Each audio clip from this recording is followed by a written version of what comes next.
레인보우 식스 시리즈에 등장하는 무기 중 하나인 충격 수류탄. 충격 수류탄의 모델이 된 BNOT-13 grenade. 수류탄은 과거 2차 세계대전에 쓰였던 수류탄으로 2차 세계대전이 발발했을 당시 많은 미국 젊은이들이 야구를 할 줄 알았는데 수류탄 던지는 것에 익숙하지 못한 젊은 군인들이 조금 더 쉽고 정확하게 수류탄을 던지게 하기 위해 수류탄의 모양과 무게를 야구공과 비슷하게 제작했다고 한다. 또 레식에 존재하는 한국 오퍼레이터 비질에도 비밀이 숨겨져 있다. 구글에 비질을 검색해보면 촛불 집회와 같은 사진들을 여러 장 볼 수 있는데 이는 박근혜 대통령 탄핵 때 일어났던 촛불 집회를 연상시키기도 하며 비질의 대사 중 하나인 말보다는 행동이지 라는 대사는 촛불 집회를 생각나게 하는 대사이기도 하다. 이를 단순히 우연이라고 보기 힘든 이유가 비질과 함께 추가되었던 타워맵에서 볼 수 있는 한국 역사 타임라인에서 첫 한국 여성 대통령과 탄핵이라는 단어를 볼 수 있기 때문이다. 이외에도 게임에서 독도를 한국 영토로 표기하는 등 유비소프트가 프랑스 게임 개발사라는 걸 생각해보면 정말 감동적인 사례이기도 하다.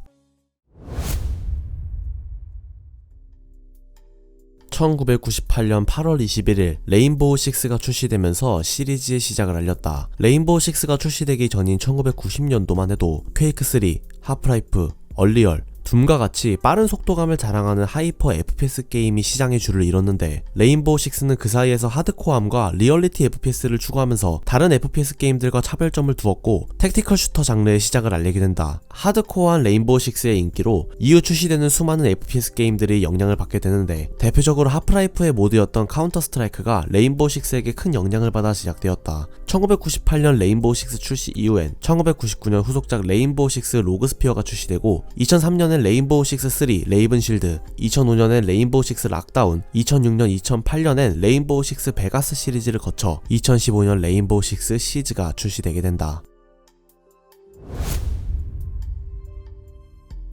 레인보우 6 시리즈 앞에는 항상 톰 클랜시라는 문구가 붙어있다. 이외에도 고스트리콘, 스플린터셀, 디비전 시리즈 앞에도 이 톰 클랜시를 찾아볼 수가 있는데 이 톰 클랜시의 정체는 바로 레인보우 6 원작 소설을 집필한 소설가의 이름이다. 1947년 4월 12일 미국 볼티모어에서 태어난 톰 클랜시는 어렸을 때부터 군사작전과 무기 같은 것에 관심이 많았던 밀리터리 덕후였다. 그는 1984년 9년 동안 자신이 집필해온 붉은 10월이라는 책을 출간하고 이후 붉은 폭풍, 패트리어트 게임이라는 책이 연달아 베스트셀러에 오르면서 베스트셀러 군사 소설가가 된다. 그는 군사 관계자가 아닌 일반인이었음에도 불구하고 군사 관련 지식이 매우 풍부했고 군 관계자보다 더 많은 군사 지식을 가진 걸로도 유명했다. 또 그가 1995년 출간한 적과 동지라는 작품에서는 9.11 테러 같은 시나리오를 예측하기도 했으며 레인보우 6 로그스피어에선 2002년 발생한 모스크바 극장 인질극 사건을 예견하기도 했고 레인보우 6 소설에선 올림픽에서 생수를 통한 바이러스 테러 관련 내용이 들어가 있는데 2018년 일어난 딸기 바늘 사태와 맥락이 비슷하는 등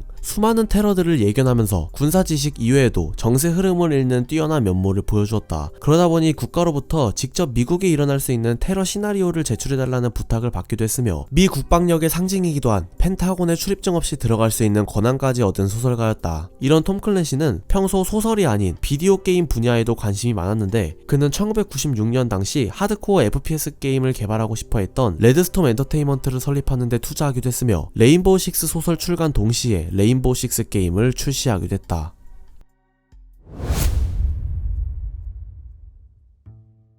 레인보우 6의 정확한 의미는 무엇일까? 왜 레인보우 6인데 팀원은 5명밖에 볼 수 없는 걸까? 레인보우 6 명칭에 관한 사실은 톰 클랜시 원작 소설 레인보우 6를 통해 알 수 있었는데 레인보우 6에서 레인보우는 다국적 색깔을 띤 팀의 이름을 의미하며 6는 동명의 원작 소설 주인공이었던 존 클라크의 코드명이다. 즉 6는 레인보우 팀을 이끄는 대장 같은 역할이라고 할 수 있다. 추가로 소설에 등장했던 앨리스터 스탠리 대령은 레인보우 5였다고 한다. 존 클라크가 6 자리에서 물러난 후 그의 사위였던 딩 차베스가 2대6 자리를 물려받았고 3대6는 레인보우 6 시즈 트레일러에 등장했던 최초의 여성 6 아우렐리아 아르넛이며 이후 4대6는 레인보우의 팀원 선발과 팀워크에 도움을 주던 하리시바 팬디로 현재 3대6에게 직접 자리를 위임받은 상태이다.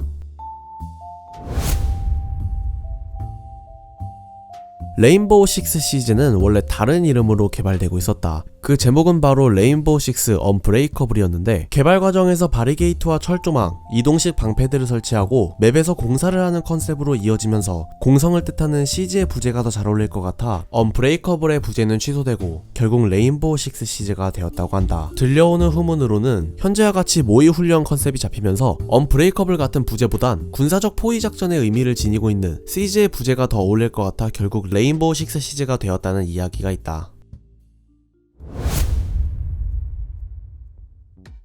사실 오래전부터 유비소프트의 몇몇 게임들은 세계관이 연결되어 있다는 유저들의 주장이 나왔었다. 이는 실제로 와치독스와 어쌔신 크리드 시리즈가 서로 이스터에그들을 공유하면서 세계관을 공유한다는 주장이 어느정도 공신력을 가지게 되었는데 비슷한 사례를 톰 클랜시 게임 시리즈에서도 찾아볼 수 있다. 현재 알려진 바로는 톰 클랜시의 고스트리콘과 레인보우 식스 시즈도 같은 세계관을 공유하고 있다. 고스트리콘 와일드랜드에선 대천사라는 미션을 통해 레인보우 식스의 오퍼레이터들이 등장하면서 두 게임이 같은 세계관을 공유한다는 타임라인이 생기게 되었다. 조금 신기한 점은 차가울 것만 같았던 카베이라가 자신의 동생을 감싸는 모습이 나온다는 점이다.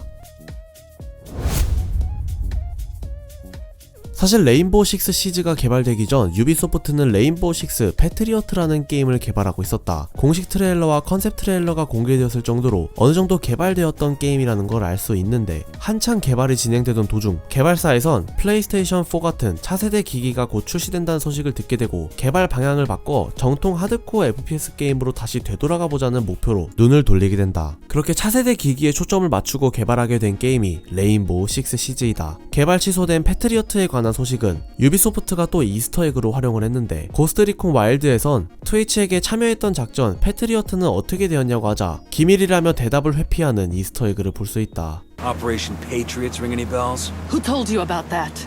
I have my sources. Tell your sources to mind their business. Patriots is very classified. So you won't tell me what 레인보우 식스 시즈는 출시 초창기만 해도 좋지 못한 평가를 받으며 현재와는 다르게 동접자 수도 저조했었다. 먼저 레인보우 식스 시즈는 출시 후 인게임 그래픽이 출시 이전에 공개되었던 트레일러와는 180도 다른 모습에 부정적인 평가를 받았으며 출시 이후 판치는 핵유저들과 툭하면 터지는 심각한 유비소프트의 감자 서버, 클라이언트와 서버의 지연이 심해져 벌어지는 네코드 문제들로 힘든 시기를 보냈었다. 하지만 유비소프트는 시간이 지날수록 거듭되는 패치들과 업데이트를 통하여 네코드 문제와 서버 문제는 어느 정도 해결하게 되는데 가장 중요한 건 핵 문제였다. 기존의 레인보우 식스 시즈는 페어파이트라는 프로그램을 통해 핵 유저들을 잡고 있었는데 기존 핵 유저들의 패턴을 분석한 후 밴을 시켜버리는 원리라 핵이 아닌 유저가 밴이 되기도 했으며 궁극적으로는 핵을 잡는 속도가 느렸다. 결국 카베이라가 등장했던 스컬레인 시즌 때 배틀아이라는 안티치트 프로그램도 같이 도입하게 되고 도입된 지 일주일 만에 약 3,800명 이상의 핵 유저들을 잡아내며 핵 유저 문제는 점점 사그라들었다. 오늘날까지도 레식에는 심각한 서버 문제, 핵 유저들이 분명 존재하긴 하지만 확실한 건 우린 예전에 비해선 정말 좋은 환경에서 레식을 하고 있다는 것이다. 레식이 오늘날 스팀에서 매우 긍정적 평가를 받기까지 앞서 언급했던 버그들을 유비소프트에서 어느정도 해결했기 때문도 있지만 유저 수가 급증하기 시작했던 시즌은 아웃브레이크 모드 기전부터였다. 아웃브레이크 모드 출시 이후 동접자 수 역대 최고조인 17만 명에 도달하며 스팀 차트를 역주행하기 시작하는데 이 17만 동접자 수는 현재까지도 깨지지 않은 레식 역사상 최고 동접자 수이기도 하다. 또 2017년 10월만 해도 유저 수 2천만 명에서 2018년 4월 3천만 명의 유저 수를 끌어모으게 되고 2018년 10월 4천만 명의 유저수 기록, 오늘날의 5천만 명 이상의 유저수를 가진 게임이 되었다.